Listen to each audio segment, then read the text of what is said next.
Society tells you that if you only hang out with older people, you're either arrogant, socially awkward, or just trying to act mature. But neuroscience tells a completely different story. Preferring older friends isn't a social flaw.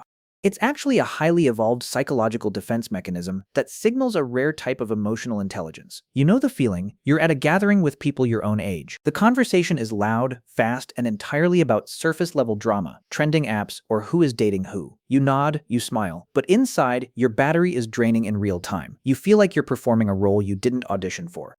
Then, you end up in the kitchen talking to someone 20 years your senior. Suddenly the noise stops, the pressure to perform vanishes. You can actually breathe. If that's you, you need to understand what is actually happening in your brain. Psychologists have a framework for this called Socioemotional Selectivity theory. But that's just academic speak for a very simple, profound truth. Your brain is prioritizing emotional meaning over superficial networking. When you connect with older friends, you aren't looking for a networking contact, a party buddy, or someone to validate your ego. You're looking for a psychological anchor. You are subconsciously filtering out the noise and seeking out the signal. And in a world that is increasingly loud and increasingly shallow, your brain is demanding depth. Think about the cognitive load of hanging out with peers your own age. You are all navigating the exact same chaotic life stage. You're all figuring out careers, relationships, and identity at the exact same time. It's like being on a sinking ship with everyone else frantically trying to bail water. It's exhausting. An older friend has already survived the storm. They aren't panicking, their nervous system is regulated, and when you're around them, your nervous system mirrors theirs. In psychology, this is called co-regulation. You are literally borrowing their calm. But here's where it gets messy. Because while this preference is a psychological superpower, it comes with a hidden tax. If you've always preferred older company, you probably felt like an outsider growing up. You missed out on the trivial, carefree milestones of your own generation. You were the old soul in the room, which sounds like a compliment until you realize it just means you were carrying a weight that kids your age didn't have to carry. You were forced to grow up while everyone else was just growing older. Often this preference for older friends stems from what psychologists call parentification, or early emotional maturity. Maybe you grew up in a house where you had to be the adult. Maybe you had to navigate complex family dynamics, emotional volatility, or financial stress before you even knew how to tie your shoes. Your brain learned early on that safety doesn't come from peers who are just as lost and chaotic as you are. Safety comes from experience.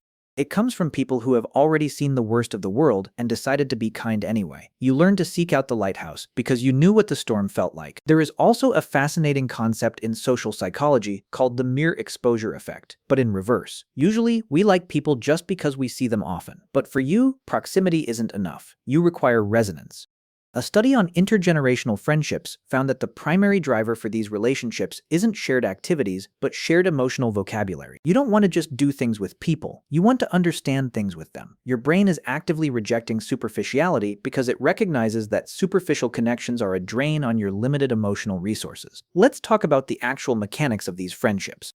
They aren't built on shared trends, mutual acquaintances, or the fear of missing out. They are built on shared values. When you befriend someone older, you bypass the exhausting social climbing and the unspoken competition that often plagues peer groups. There's no need to impress them. They've already been there, done that. They don't care about your job title, your follower count, or the car you drive. They just care about who you are. It's a rare, unfiltered space where you can drop the mask. And here's something that might surprise you. People who maintain these intergenerational friendships actually show higher levels of empathy and lower levels of ageism. By stepping outside your generational bubble, you force your brain to practice perspective taking. You learn to listen without immediately relating everything back to your own life. You learn to ask questions instead of just waiting for your turn to speak. You become a better conversationalist, a deeper thinker, and frankly, a much more interesting person to be around. You are training your brain to see the human, not just the demographic. But there is a quiet loneliness that comes with this. Sometimes you look at your peers and feel like you're watching them through a glass wall. You love them, but you can't quite relate to them. You might feel like you're aging faster than everyone else, carrying a quiet exhaustion that they just don't seem to understand. It's the burden of seeing the world too clearly, too early. You grieve the carefree youth you never really got to have, the softness you had to trade for survival. I want you to reframe how you see this. You aren't disconnected from your generation. You are the bridge. You are the translator between the chaotic, beautiful energy of youth and the grounded, hard-won wisdom of age. You bring the fresh perspective of your generation to your older friends, and you bring the grounding stability of your older friends to your peers. You are a psychological anchor in a world that is constantly drifting. So the next time someone tells you that you only hang out with older people because you're trying to act mature, just smile. You know the truth. You aren't trying to act mature. You're just trying to feel safe. You're just trying to find the people who make the world make sense. And in a world that is constantly changing, finding someone who already knows the way is the smartest thing you can do. If this hit home for you, please subscribe. I would genuinely appreciate your support. I've got some other videos queued up that I think you'll connect with. Different topics, but the same kind of depth. I'll see you in the next one.